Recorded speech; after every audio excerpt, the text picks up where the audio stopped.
안녕하세요. 반갑습니다. 카이스트 50주년을 맞이하여 학교사 기록을 위해서 창업 분야를 대표하고 있는 네 분을 모셨습니다. 귀한 시간을 내주셔서 감사합니다. 오늘 담화의 진행을 맡은 저는 카이스트 과학기술정책대학원에서 과학사, 과학기술정책을 가르치고 있는 박범순입니다. 그럼 먼저 본격적인 이야기를 나누기 전에 간단히 자기소개를 부탁합니다. 저는 차기철입니다. 그러니까 한 40년 전에 1980년에 카이스트 기계공학과에 입학해서 석사로 입학해서 석사학위를 마치고 그 후에 회사를 잠깐 다녔고요.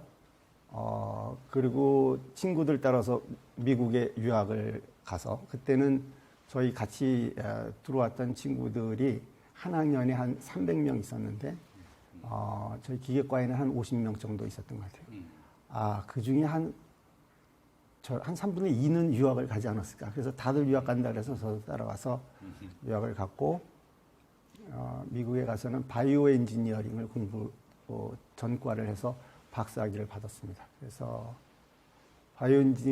바이오 엔지니어링이 그때 당시로는 한국에는 좀 잘 없는 과였는데 의대생들이랑 같이 공부하느라고 거의 죽는 줄 알았습니다. 그런데 워낙에 카이스트에서 센 훈련을 받았기 때문에 무사히 졸업을 했고 그 후에 하버드 의대에 가서 포스닥을 하면서 병원 환경에서 연구를 했고 거기서 얻어진 어떤 사업의 토픽을 가지고 한국에 돌아와서 창업을 바로 했습니다. 그래서 지난 25년 동안 인바디라는 회사를 이끌고 지금 와 있습니다. 예, 저는 장병규라고 합니다. 저는 카이스트 91학번이고요. 저희 들어와서 이제 1학년 때는 전공 없이 들어와서 2학년 때 전공 갖다가 선택을 갖다 했는데 2학년 때 전공 선택한 게 전산학과이고 그리고 전산학과도 있지만 스팍스라는 지금도 있는 동아리인데요. 개발 관련된 동아리에서 동아리 활동 많이 하면서 소프트웨어 개발 많이 했었고요. 그것이 이제 쭉 이어져서 네오위즈라는 회사의 공동 창업으로 이어졌고 그 이후에도 한 2가지 정도 회사를 또 공동 창업했고요. 지금은 4번째 공동 창업한 크래프톤이라는 회사의 이사회의장을 현재 맡고 있습니다. 그래서 4번의 공동 창업 그리고 지금 현재는 온라인 게임 회사 게임 제작의 명가라고 저희는 부르고 있는데요. 게임 제작의 명가를 지향하는 크래프톤이라는 회사의 이사회의장을 지금 맡고 있습니다. 네. 예, 반갑습니다. 저는 카이스트 물리학과 교수 박용훈입니다. 미국에서 의과학 내용으로 그 유학을 이제 가서 박사학위를 받은 다음에 2010년도에 이제 한국 카이스트 물리학과에 부임을 했습니다. 그래서 제가 전공하는 분야는 레이저를 이용한 그 세포나 아니면 박테리아를 관찰하는 그런 그 영상 장비 홀로그래피 기술인데요. 그 연구를 하다가 2015년도에 그 토모큐브라는 회사를 창업해서 레이저 홀로그래피를 이용한 3차원 현미경 기술을 이제 상업화해서 판매를 하고 있습니다. 그리고 그 다음에는 더웨이브톡이라는 회사를 이제 공동 창업해서 지금 어드바이저 역할을 하고 있는데 수질 센서 그 기술을 개발하고 있는 회사입니다. 안녕하십니까. 네, 좀 임유봉이라고 하고요. 저는 이제 카이스트 99학번에서 물리학과에서 카이스트 생활을 처음 시작했었고요. 아주 일반적으로 학교에서 많은 대다수가 이제 과학고들이 많아요. 저도 부산과학고를 졸업을 하고 2년 수료를 한 다음에 이제 첫 번째 제가 결정했던 것이 물리학과를 제 처음으로 선택했던 인생의 진로였던 것 같습니다. 그 이후로 계속 물리학과 석사, 박사를 했었었고요. 이제 학위 석사 과정 끝날 때쯤에 그 친구들 따라 저도 유학을 잠깐 갔다가 왔었었고요. 미국에서 공부를 하다가 이제 이제 많은 학생들이 이제 미국을 가면 무조건 좋을 거다. 라는 생각을 하고 펄듀라는 대학에 갔었었는데 이제 갔더니 이제 생각만큼 좋지는 않았었고요. 학교만한 곳이 없구나라고 생각하고 다시 돌아와서 이제 회사 생활을 좀 했었었고요. 한화랑 LG전자에서 근무를 하다가 이제 대기업 연구소 생활을 하니까 박사학위가 조금 필수적이구나라는 생각을 해서 학교로 이제 박사학위를 하러 돌아왔다가 박사학위 과정 중에 이제 창업을 한 것이 2015년도 플라즈맵이었고요. 이제 저희는 이제 의료용 멸균기를 이제 개발을 하고 지금 43개국에 수출을 하고 있고요. 이제 그 글로벌 시장에서 좀 많이 알려지면서 조금씩 성장을 할 수 있는 준비를 많이 했고 내년부터는 조금 좋은 성과가 나오지 않을까 기대하고 있는 상황입니다. 각 대표를 하고 계시는 기업에 대해서 이렇게 저렇게 말씀을 하셨는데 실질적으로 구체적으로 이렇게 기업에 대해서 이렇게 자세하게 말씀은 안 하셨거든요. 근데 오늘 이렇게 우리 대담의 을 들으시는 청중들은 어쩌면은 도대체 무슨 일을 하는데 저런 얘기를 할까? 뭐 이렇게 좀 궁금해하실 수도 있을 것 같아요. 그래가지고 어떻게 만들었고 뭐 이런 얘기는 하셨지만은 구체적으로 어떤 일을 하고 있고 그리고 뭐 매출은 어느 정도고 그리고 앞으로 어떤 계획을 갖고 있다. 그리고 이 회사가 한국에서 어떤 위치를 차지했으면 좋겠다. 뭐 이런 얘기들을 좀 이렇게 돌아가면서 얘기를 해주시면 도움이 될 것 같습니다. 체성분 분석기, 영어로는 바디 컴포지션 애널라이저라는 기계를 이제 대학교 그 박사과정 중에 논문을 이렇게 접하게 되었고요. 보니까 이해가 되었고, 야 이거 조금 더 잘 만들 수 있을 것 같기도 하고, 처음에 이게 어떻게 보면 체지방 측정계다 이렇게 볼 수도 있는데, 체지방을 측정하는 방법이 무수히 많지만 적당한 방법이 없었어요. 그래서 이제 비만 인구들은 많이 늘어나고 계속해서 요구가 되고 있었는데 정기적으로 측정하는 이 방법을 이렇게 보니까 제가 해볼 수 있겠더라고요. 재밌다. 그리고 저는 기계과를 나와서 굉장히 새로운 눈으로 본 것 같기도 해요. 그래서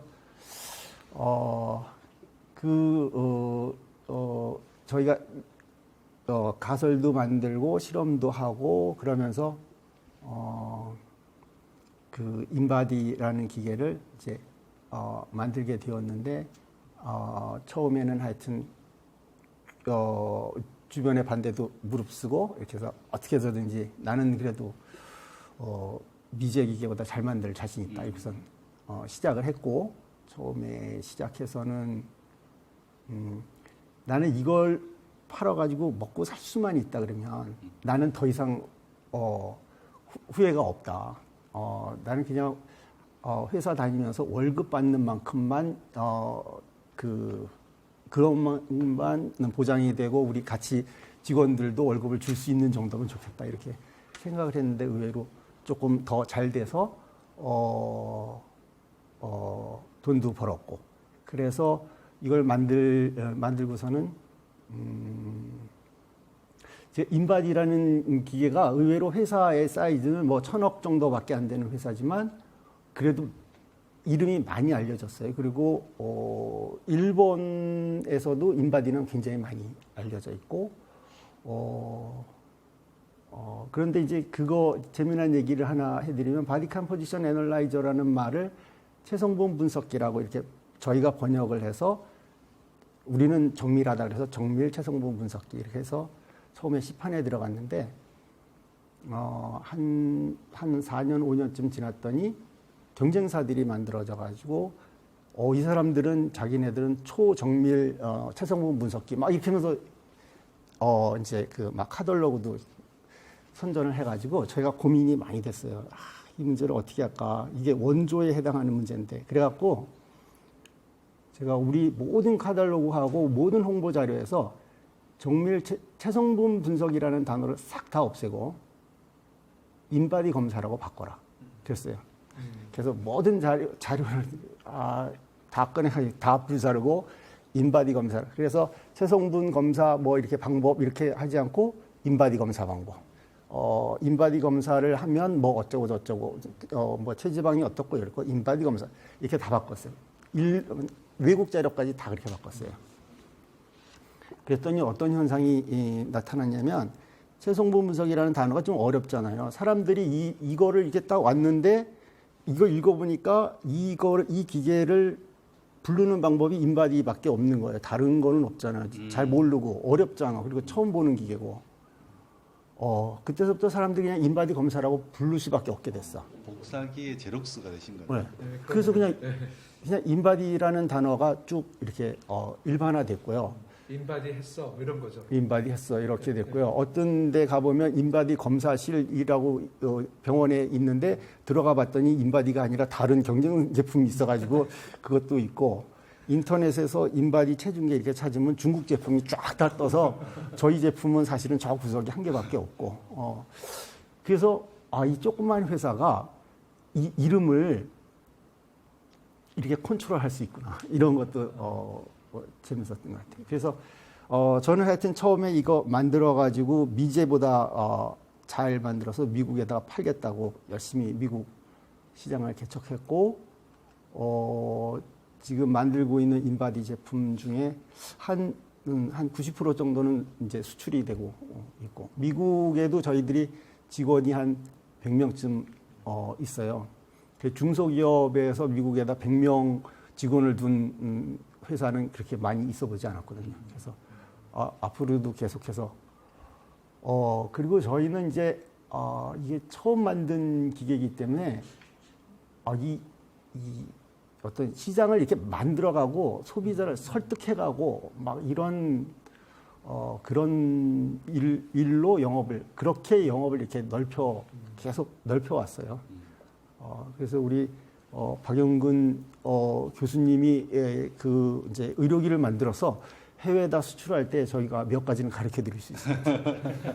저희들이 굉장히 3년 동안 고생했던 거 한 번에 가르쳐 드릴 수 있어요. 네, 저는 이제 크래프톤이라는 회사를 지금 하고 있고요.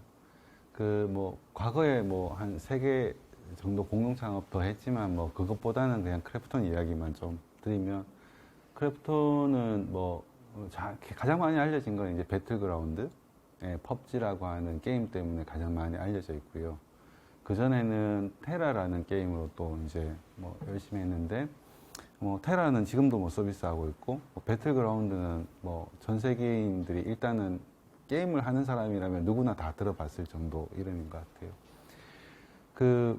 한국의 온라인 게임 인더스트리가 사실 탄생한 게 1990년 후반인데, 그러면 이제 넥슨, 애니소프트 이런 회사들로 대표되는 한국 게임 인더스트리가 1990년 후반에 나왔고 지금 30년 조금 안 되는 거거든요. 근데 전 세계 게임 인더스트리를 보면 게임을 정말 제작을 해서 팔고 있는 나라가 사실 그렇게 많지는 않은 상황이고요. 그러니까 어떻게 보면은 한국 게임 인더스트리를 함께 만들어 간다는 생각을 일단 가지고 있고, 특히 그 중에서도 처음 2007년도에 처음 창업 시작할 때부터 고민했던 주제는 뭐냐 하면 글로벌 시장에서 어떻게 하면 성공할 수 있을까? 약간 이게 굉장히 큰 우리에게 주어진 숙제라고 생각을 했고, 테라라는 게임도 한국은 다른 퍼블리셔를 찾아서 서비스를 했는데 미국은 직접 서비스를 저희가 했거든요. 근데 정말 창업 처음 한 회사가 미국에 직접 서비스 한다는 건 한마디로 하면 무모한 거죠. 무모한 거고, 제가 아까 기억나는데 저희가 테라 론치 기간이 한 1년 정도 지연돼서 한 80억 정도일 거예요. 한 80억 정도를 사실은 허공에 날렸는데, 왜냐하면 사람은 있는데 서비스를 안 하니까 1년 밀렸으니까 그 인건비를 계속 내고 있어야 되는데, 서버 장비가 요즘처럼 클라우드처럼 이렇게 쉽게 되는 시기도 아니었으니까 우리 장비를 사서 넣어야 되고 우리 장비를 해야 되니까 이거를 장비는 이미 다 사놨고 다 돌아가고 있고 사람도 이미 다 뽑았고 직접 서비스 하려고 다 우리가 하려고 했는데 1년 딱 밀리면은 이제 인건비가 그냥 나가고 장비비가 그냥 1년치 그냥 다 나가는 거니까 그렇게 날린 게 한 80억 정도 될 겁니다. 그래도 미국에 직접 서비스 해야 된다고 부득부득 우겨서 한 거거든요. 그래서 배틀그라운드가 한국에서 만든 게임 중에 동서양의 동시에 아마 성공한 거의 유일한 게임일 겁니다. 그러니까 특정 나라에서만 잘 된 게임은 많았거든요. 동서양의 공이 잘 되는 게임은 배틀그라운드가 한국 게임 인더스트리에서는 처음이에요. 근데 저는 그 뿌리가 정말 그 무모한 글로벌 도전, 본토인, 뭐 게임 시장의 본토인 북미의 도전으로부터 시작됐다고 생각하고요. 지금도 여전히 가지고 있는 키워드는 어떻게 보면 그런 글로벌 시장에 한국 게임 인더스트리의 존재감을 알리고 함께 커가는 것이 굉장히 중요한 어떻게 보면은 DNA라고 생각하고요. 지금도 여전히 그런 도전을 갖다 계속하고 있다 이렇게 보시면 될 것 같고, 게임 인더스트리가 지금도 연 평균 2자릿수 이상 %로 성장 중이거든요. 그런 성장하는 시장에서 한국 게임 인더스트리가 좀 자리 잡도록 기여하고 있다 이런 생각 많이 가지고 있습니다. 예. 예, 저는 그 두 개의 회사를 이제 코파운드 했는데요. 저희 연구실에서 나오는 기술을 바탕으로 이제 회사가 만들어졌는데, 첫 번째 말씀드릴 건 더웨이브톡이라는 회사는 그 수질 그 센서, 수질 오염 센서를 보는 건데, 공기청정기에는 센서가 있는데 수질 오염기에 센서가 가정용으로는 없거든요. 산업용으로는 5천만 원짜리 이제 장비가 있는데, 그거를 이제 가정용으로 10만 원 이하로 만든 제품을 이제 제가 코파운드해서 기술 이전하고 자문역으로 있고요. 이제 제가 그 토모큐브라는 회사는 코파운드에서 CTO 역할을 겸직으로 맡고 있습니다. 토모큐브의 설명을 드리자면은 레이저 3차원 홀로그래피 기술을 이용해서 이제 세포를 관찰하는 그런 분야에서 혁신을 가져오자라는 걸 했는데요. 일반 현미경은 이제 세포를 염색을 해야만 볼 수가 있습니다. 그러려면 염색하고 전철하는 과정이 하루 이상 걸리니까 전날 준비해야 이제 다음날 볼 수가 있고, 그 얘기는 환자가 왔을 때 샘플 채취하면은 며칠 있다가 결과 알려주는 거거든요. 그런데 이제 홀로그래피 기술을 간단하게 얘기하면은 그 엑스레이 CT, 컴퓨터 토모그램의 레이저 버전입니다. 여러 장의 레이저 홀로그램을 찍어서 하나의 그 세포 이미지로 구성하는 건데, 엑스레이도 보면은 여러 장의 엑스레이 이미지를 찍어가지고 사람 속을 보는 거거든요. 똑같은 거를 레이저로 구현한 겁니다. 그래서 그걸 이제 아까 그 인바디처럼 저희도 이제 HT라는 말을 만들었어요. 3D 홀로그래픽 마이크로스코피 하면 좀 복잡하니까 홀로 토모그래피라는 걸 저희가 트레이드마크를 전 세계에 걸어놓고, 너희 HT 찍어봤어? 라는 얘기를 이제 하고 싶어서 예, 했는데, 그 이제 질병 진단의 역사를 보면 이제 원래는 그 세포를 육안으로 관찰하는 거였습니다. 의사 선생님들이 세포를 조직을 떼다가 염색해가지고 보고 머리에서 딥러닝을 돌리는 거죠. 내가 교과서에서 본 암세포는 이렇게 생겼는데 비슷하네? 아니다, 아니다. 근데 이제 그 이후에는 분자 진단 기술이 개발돼가지고 유전자나 프로테인들이 이제 있는 거를 보고 진단을 해왔는데, 한동안 이제 원래 진단의 시작은 이제 세포의 형태를 보이는 거였는데, 그동안 다른 기술 발전에 의해서 이제 관심을 덜 갖던 이 분야에서 저희는 굉장히 빠르고 정확하게 세포의 3차원 영상을 빨리 찍을 수가 있거든요. 이거를 빅데이터와 딥러닝을 이용해서 이제 그 혈액 분석이라던가 아니면 백혈병과 같은 암 진단에 지금 사용하는 제품으로 확장하고 있고요.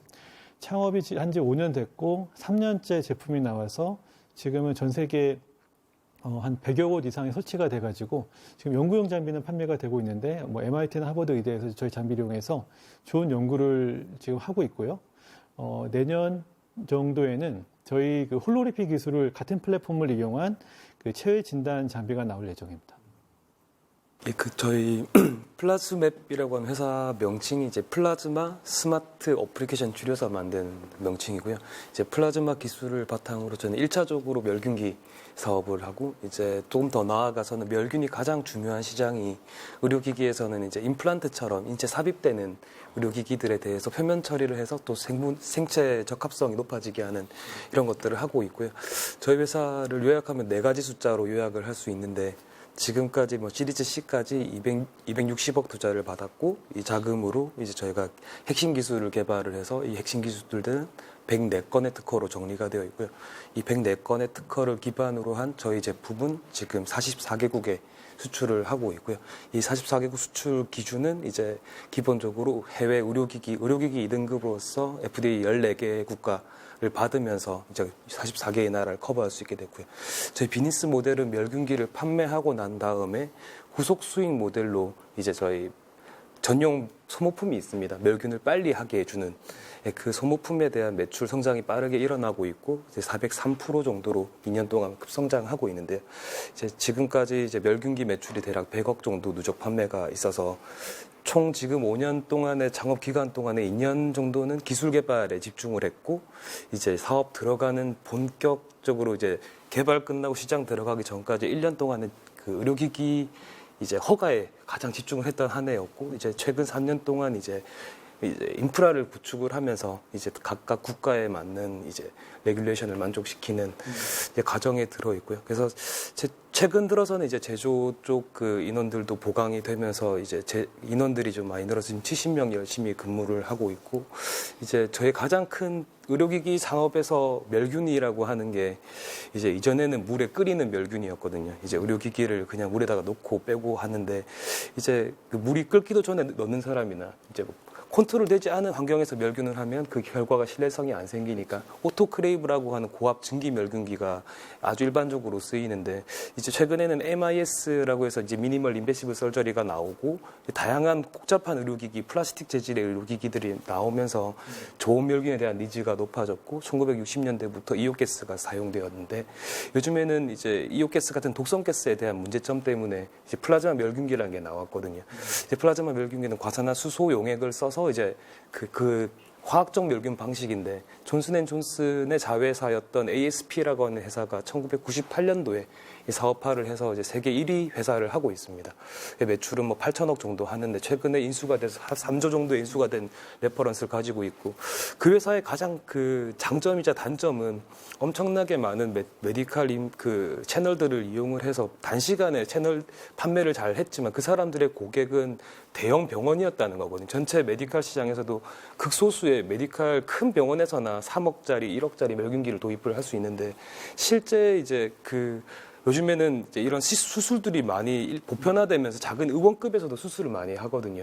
수술을 하려면 이제 사람들이 감염 사고가 일어나는 것들이 멸균을 하려고 하면 제대로 하려고 하면 오토크레이브밖에 가지고 있지 않아서 열 손상이 되니까 알고서 보면 대충 닦고 수술을 하는 결국에 좋은 멸균에 대해서 작은 클리닉 시장에 솔루션이 없었다는 게 문제라서 저희가 만든 거는 그런 모든 클리닉들에서 감염이 우려가 되는 그런 그 기관들에서 좋은 멸균을 보편화해서 보급을 하자라는 모토로 10배 빠르고 10배 경제적인 이제 게임 체인저를 저희가 만들었다라고 생각하고 있습니다.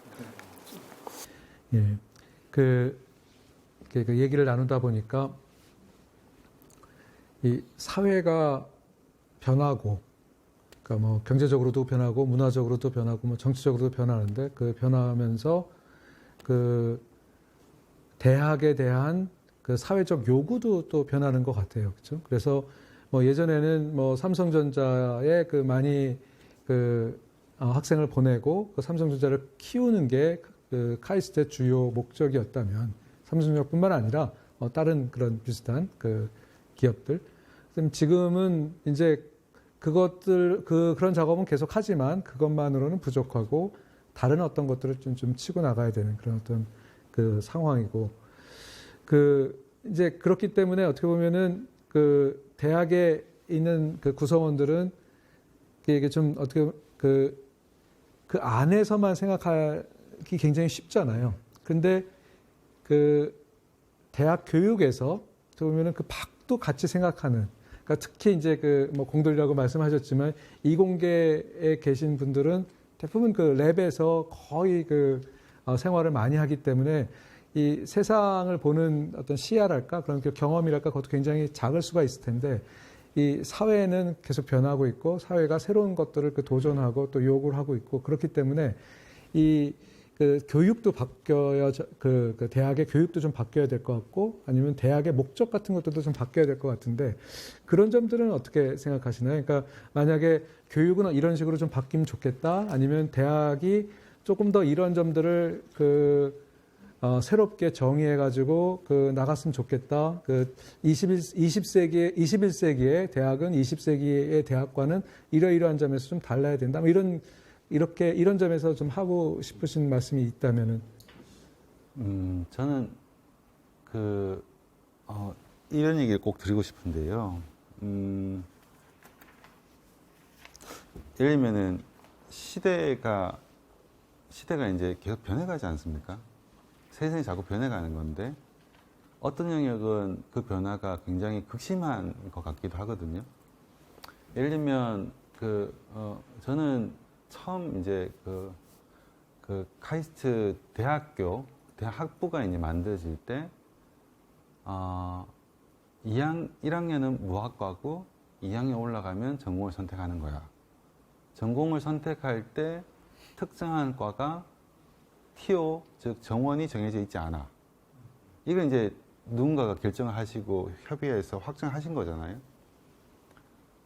지금 한 89년, 한 30년 정도 학부가 만든 지 30년 좀 더 됐는데 그때 결정은 제가 보기엔 거의 신의 한 수이셨던 것 같아요.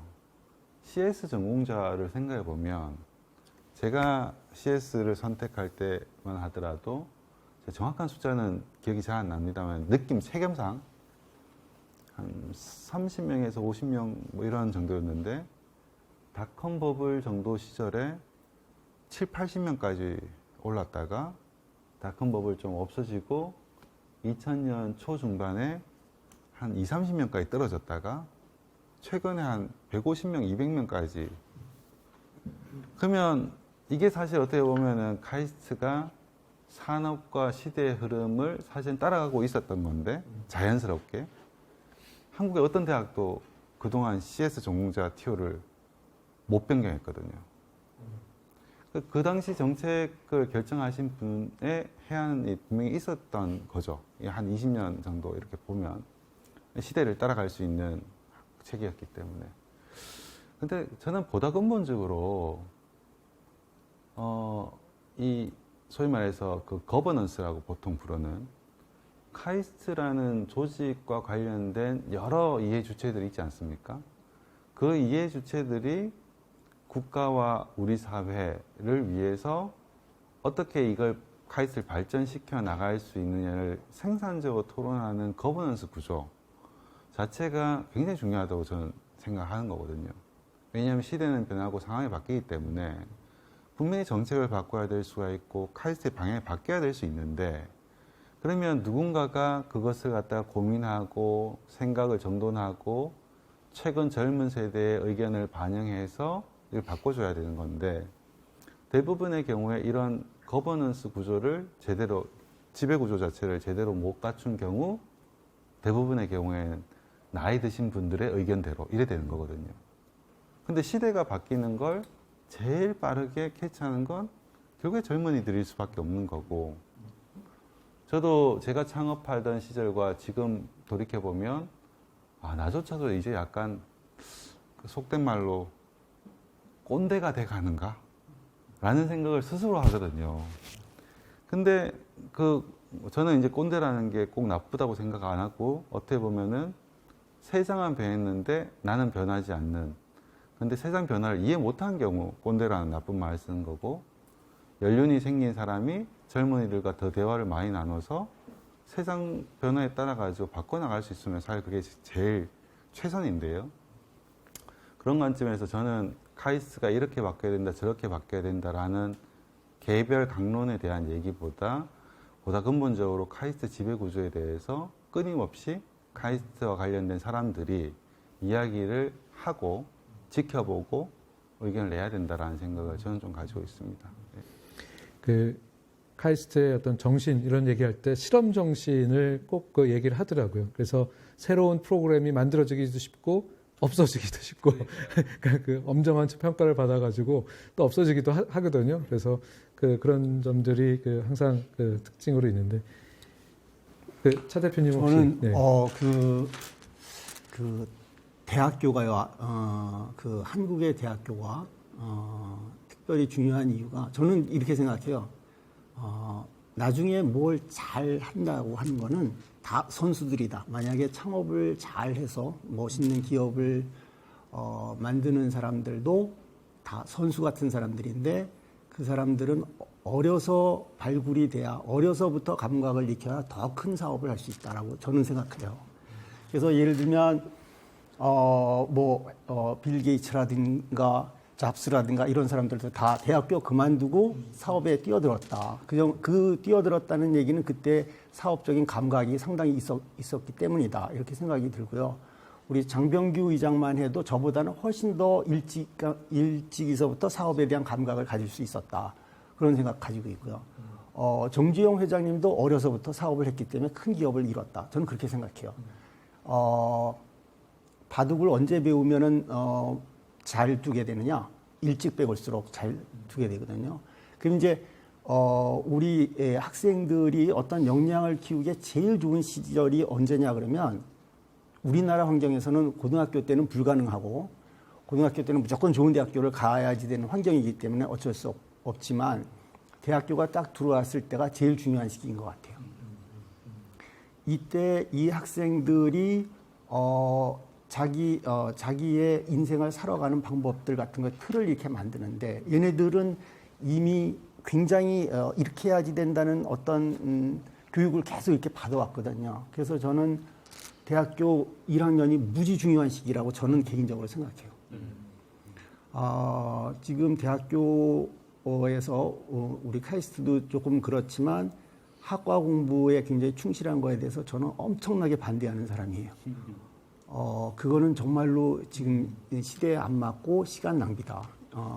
그래서 학생들이 어렸을 때 어떤 것을 경험해보고 어떤 작품을 만들어보고 우리 장병규 의장처럼 학교에 다니면서 자기가 만든 조그만 프로그램을 가지고 어떤 성취감을 느껴보고 그걸 가지고 엄청나게 고생해보고 한 경험들이 인생에 엄청난 큰 자산이라고 저는 생각해요. 그래서 그 시간 동안에 그런 경험을 시켜야 된다. 배우는 거는 인터넷이 하도 발달돼서 이제 잘 필요하면 다 이렇게 찾아서 보면 된다. 우리한테 지금 제일 중요한 거는 이렇게 일이 만들어지는 거고 이렇게 생각하는 거로구나. 그런 거를 경험하고 해볼 수 있게 하는 환경을 만드는 게 제일 중요하다고 생각해요. 그리고 카이스트가 그걸 하기에 제일 좋은 학교다. 그렇게도 생각하고 있고요. 지금 바로 교육과정에 계신 그 박 교수님께서 그 카이스트 학생의 어떤 특징이랄까 뭐 그런 것도 포함해가지고 한국 그 교육계 전반에 대해서 뭐 이렇게 그 코멘트를 해주신다면 어떤 거를 해주실까요? 예, 그 장병규 의장님이랑 그 차기철 대표님께서 정말 정확하게 보신 것 같은데요. 그 대학교의 역할이 이제는 그 교수가 이렇게 강의하듯이 지식을 전달하는 시대는 끝난 거로 저는 생각을 하고 있고요. 학생이 인터넷 찾으면은 더 좋은 강의 동영상을 쉽게 찾을 수가 있습니다. 그러니까 학교에서 굳이 그런 강의에 신경을 써야 되느냐 하면 저는 이건 벌써 이제 아웃데이트된 개념이라고 보고요. 말씀해 주신 것처럼 연구면 연구, 창업이면 창업, 아니면 새로운 뭐 프로젝트면 프로젝트 이거를 학생들이 다른 팀원들과 같이 기획해가지고 시행착오하는 거를 적어도 한 2학기 정도는 해볼 수 있는 그런 프로그램이 있어야 되겠다라는 생각은 이제 좀 100% 동감을 하고 있습니다. 그런 게 혼자 할 수 있다고 되는 게 아니거든요. 주변에 그 탤런트 친구들과 같이 일을 해야 이제 거기서 자극을 받고 자기 실력이 좋아지는 거기 때문에 혼자 뭐 1만 시간을 들인다고 좋아지는 게 아니고 이게 잘 교정을 받아야만 실력이 향상이 될 수 있는 거거든요. 그런 관점에서 저는 좀 뭐 100% 동감을 하고요. 그 다음에 이제 학교의 교육 그 관련해서 이제 그 얘기를 하면은 제가 가지고 있는 생각은 학과 간의 경계를 더 많이 무너뜨려야 된다라고 생각을 합니다. 그러니까 무학과 제도가 이제 저도 굉장히 좋은 제도라고 생각을 하고 있고 학생들이 적어도 고민을 해보고 학과에 진학을 하게 만드는 점에서 굉장히 좋은 제도인데요. 이게 조금 더 확장을 시키면은 대학원까지 적용이 돼야 됩니다. 예를 들면은 저희 연구실이 지금 물리학과에 있는데 저희가 필요한 연구원들은 물리학과 학생들도 필요하지만 의과학대학원 학생들이나 생명과학과 학생들, 전산학과 학생들이 필요하거든요. 그거를 입학할 때는 물리학과더라도 본인이 연구하다가 보면 나는 뭐 바이오미디어공학과 교수님이랑 같이 일하고 싶다. 그걸 다 열어주게 할 수가 있는데 그런 거를 더 빨리 허물어야 된다고 보고요. 사실 학문의 경계라는 게 100년 전에 사람들이 편의상 나누는 거예요. 물리학과에서는 이거 배워야 된다. 화학과에서 배워야 된다라는 게 100년 전에 나누는 기준을 지금에 적용하는 거는 이게 바뀔 때가 됐다고 봅니다.